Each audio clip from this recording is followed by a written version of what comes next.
12 yoshli qiz uchun boks yig'amiz. Bunaqa rubrikani birinchi marta olib ko'ryapman. O'shaning uchun iloji boricha podдержка qilishinglarni so'rayman.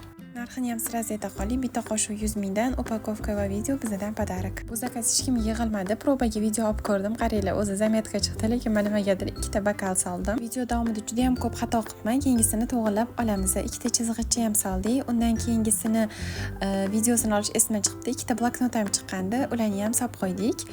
Va nihoyat ikkita sariq yurakchi. Bu degani qora bloknot plus o'zini ruchkasi bilan solib beramiz.